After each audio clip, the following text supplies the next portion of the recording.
नमस्कार, आप देख रहे हैं द फोकस न्यूज़ 24 परमार के साथ। अभी मैं मधुबनी जिला के जयनगर में हूं। यहां पे मिथिला स्टूडेंट यूनियन के द्वारा 21 अगस्त को दिल्ली चलने का एक सेमिनार किया गया था लोगों को जागरूक करने के लिए। इन लोगों का मांग है कि मिथिला राज्य अलग हो, इसके लिए इन लोगों ने एक सेमिनार किया, लोगों को जागरूक किया।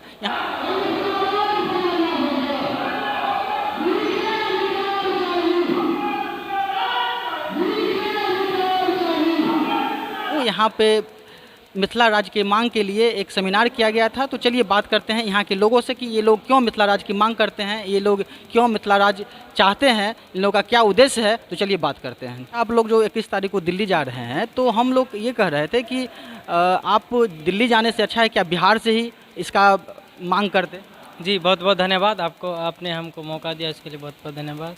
दरअसल बात ये होती है कि स्टेट निर्माण का काम केंद्र सरकार का होता है और स्टेट गवर्नमेंट से परमिशन लेना होता है, लेकिन हमको नहीं लगता कि मगध के सत्ता में इतना औकात है जो हम लोगों के निकले बांध से तीर को झेल पाएगा।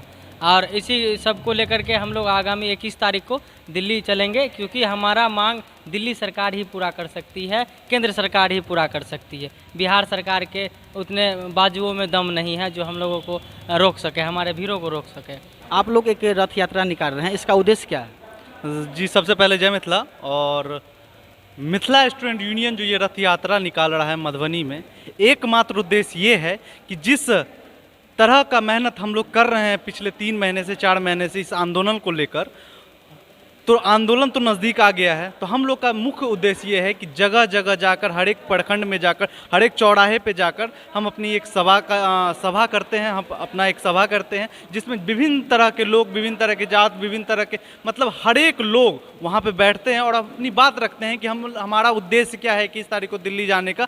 बस यही है कि 21 तारीख को मधुबनी से, दरभंगा से, पूरे मिथिलांचल से जितने लोगों को जागरूक कर सके उतना जागरूकता हम फैलाने का काम कर रहे हैं। और इस आंदोलन को इतना बड़ा पैमाने पर ले जाने का प्रयास है हम लोगों का कि वहाँ का सत्ता, दिल्ली में बैठे हुए लोग, दिल्ली में बैठी हुई जनता जो मिथिलांचल से हैं, उनको ये लगे कि जब मधुबनी दरभंगा से आकर इतने सारे लोग इस आंदोलन में अपना हिस्सेदारी दे रहे हैं, तो वहाँ पे बैठे 10 लाख मैथिल अपना हिस्सेदारी देंगे तो ये आंदोलन कितना बड़ा होगा आप लोग सोच सकते हैं। ये बस इतना ही प्रयास है कि लोग चले यहाँ से। और सत्ता तभी सुनती है जब लोग पहुंचते हैं, जब सर गिना जाता है, जब पैर गिना जाता है। जितना ज़्यादा संख्या उतना कान खड़ा होता है सत्ता का। इस बार सत्ता का कान खड़ा करने के लिए मिथिला स्टूडेंट यूनियन प्रयास कर रही है। जी, धन्यवाद। अच्छा, एक क्वेश्चन है कि मान लीजिए कि जैसे आप लोग कर रहे हैं, मिथिला राज्य की मांग कर रहे हैं और दिल्ली भी जा रहे हैं, तो हम कह रहे थे कि हम लोग बिहार में रह करके ही क्यों ना मांग करें। नहीं, दरअसल बिहार राज्य जो होता है उनके पास नहीं है जो हम लोग का अधिकार पूरा कर सके। स्टेट निर्माण का काम जो है सो केंद्र सरकार का होता है और बिहार सरकार की इतनी औकात नहीं है जो हम लोगों का मांग पूरा कर सके, हमारे इस जो तीर से निकले बांध से निकले तीर को रोक सके मगधी सत्ता।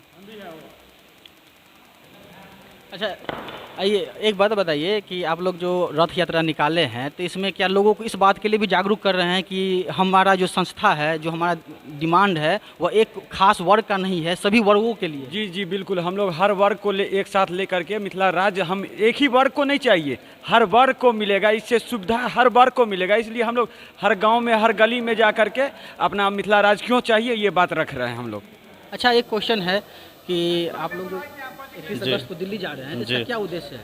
देखिए, हमारा उद्देश्य साफ है कि हमें मिथिला राज्य चाहिए। हमारा जो भौगोलिक क्षेत्र हो या भाषाई आधार पर जो राज्य का बंटवारा होता है, हमारा क्षेत्र उस पैमाने में पूरे खड़े उतरा हुआ है।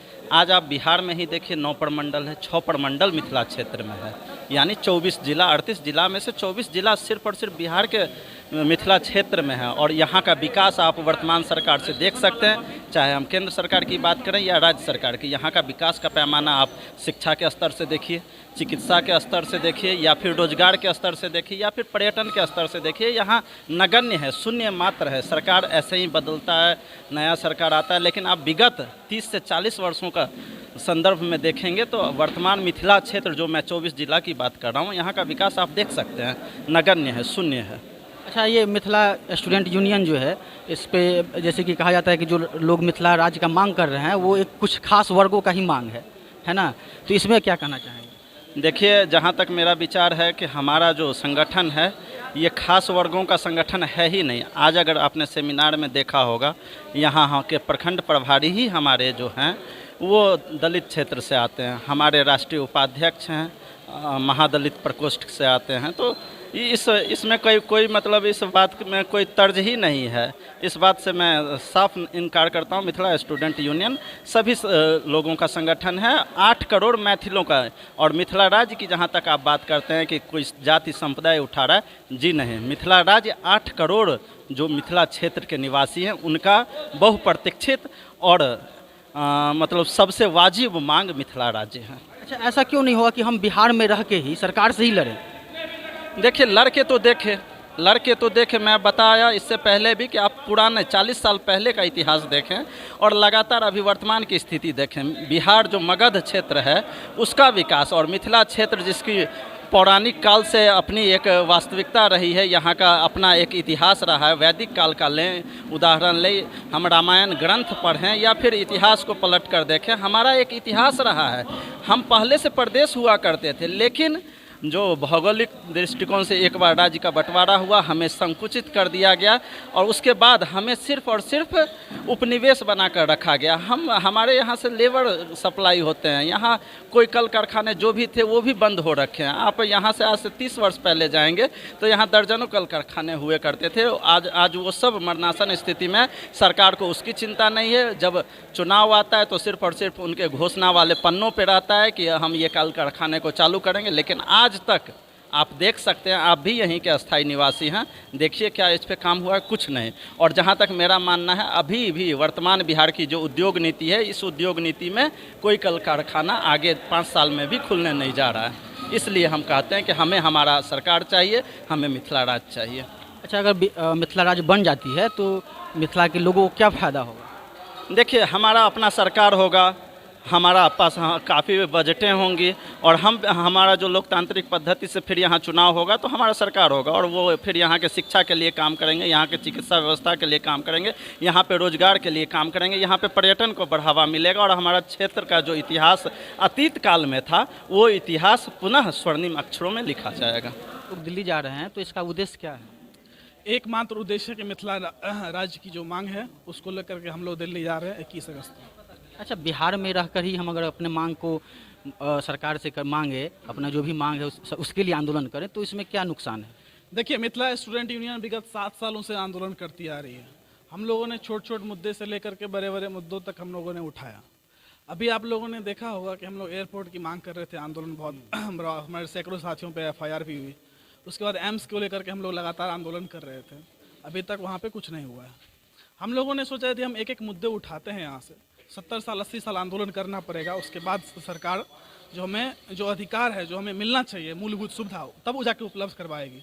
इसलिए हमने सोचा कि हमारा जो मांग है वो 100 साल पुराना मांग है मिथिला राज्य का, क्यों ना हम मिथिला राज्य के मुद्दे पे बात करें और एक मांग एक बैनर के तले हम लोग आंदोलन खड़ा करें, क्योंकि हमको छोटा छोटा आंदोलन करने की आवश्यकता ही नहीं होगी और हम लोग का जो मांग है, जो विकास का है बात, या फिर जो रोजगार है, जो शिक्षा की व्यवस्था, हम खुद क्यों ना अपना काम कर सकते हैं।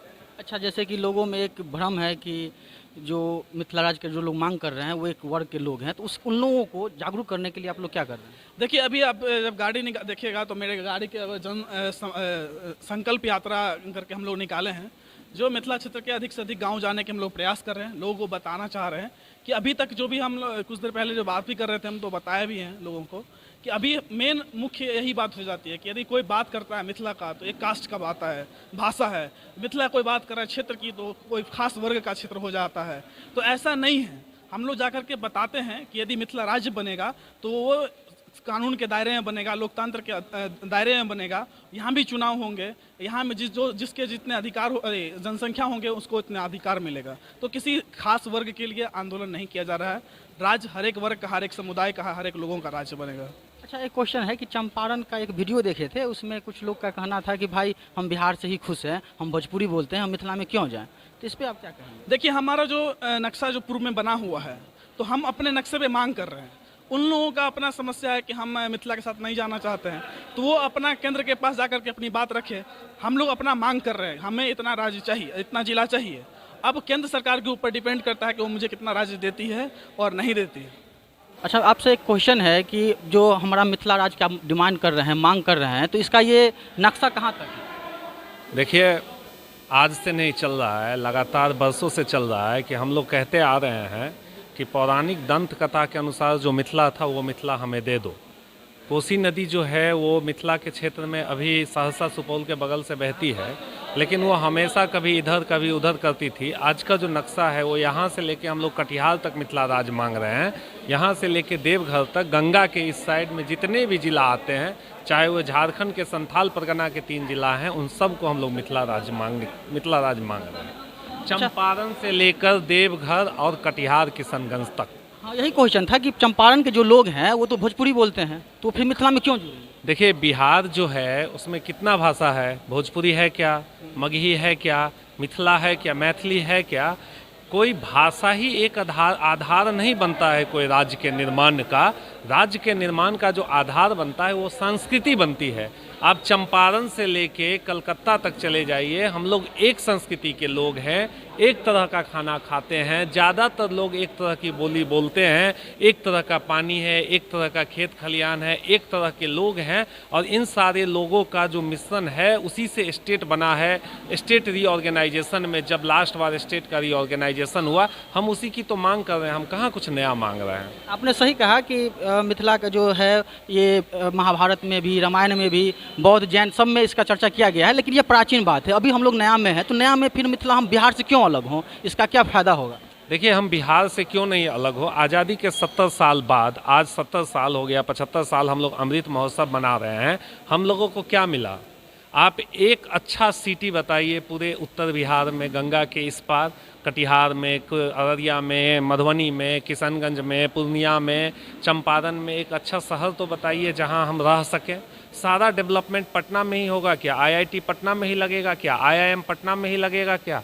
अगर आप भी गए होंगे, कम से कम 40 ओवरब्रिज पटना में बना है, लेकिन सहरसा के लोग एक ओवरब्रिज की मांग कर रहे हैं, दरभंगा के लोग मांग कर रहे हैं, पूर्णिया के लोग मांग कर रहे हैं, चंपारण के लोग, सीतामढ़ी के लोग मांग कर रहे हैं। एक ओवरब्रिज तक नहीं बना पाती है ये सरकार।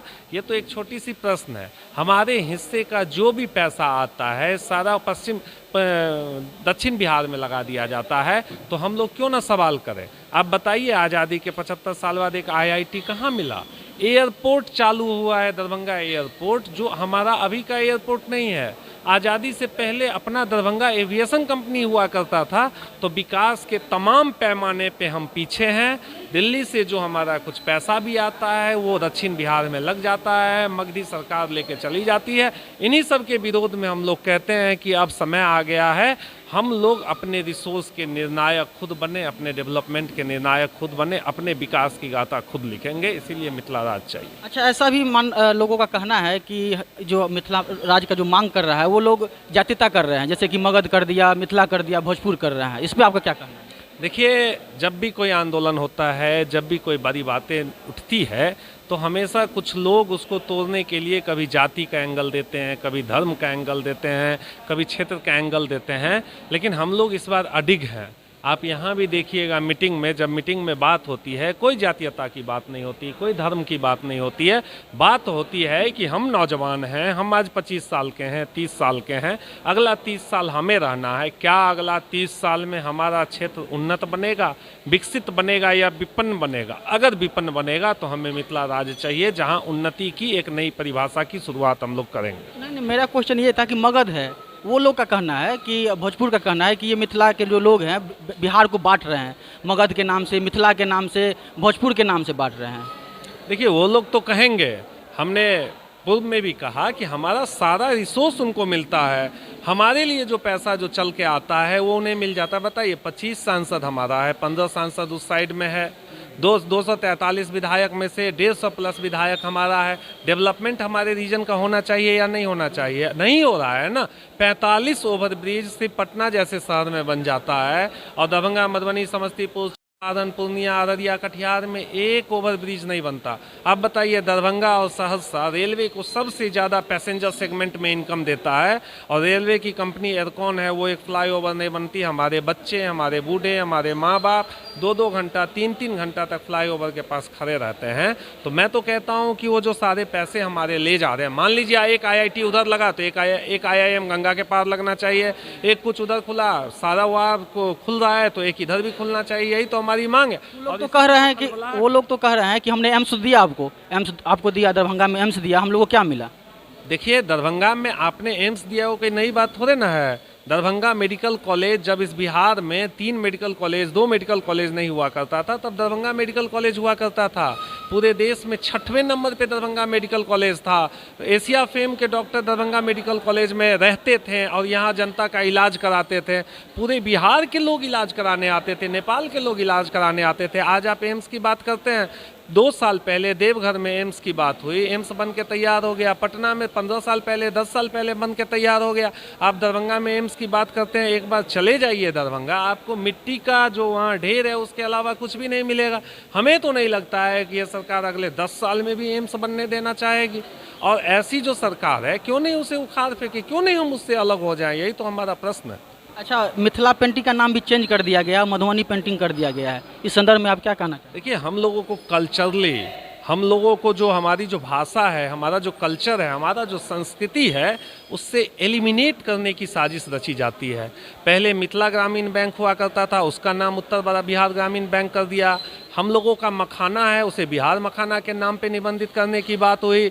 हम लोगों की मिथिला पेंटिंग है, जो यहाँ से लेके कोसी के कछेर तक में आप जाइएगा तो घर में औरतें मिथिला पेंटिंग बनाती है, उसे सिर्फ मधुबनी में सिमटाने की कोशिश रची जा रही है। हम लोगों का मछली था, जो सबसे ज़्यादा उत्पादन यहाँ होता था, हम लोग एक्सपोर्ट करते थे, अब आंध्रा से यहाँ पे इंपोर्ट होने लगा। तो सांस्कृतिक रूप से, भाषा रूप से, भाषाई रूप से तरह तरह से एलिमिनेट करने की जो साजिश है, उसी के खिलाफ तो हम लोग एकजुट हुए हैं। और हमें ये जो समय है, समय की मांग है कि हमें एकजुट होकर अपना सवाल जवाब करना हो।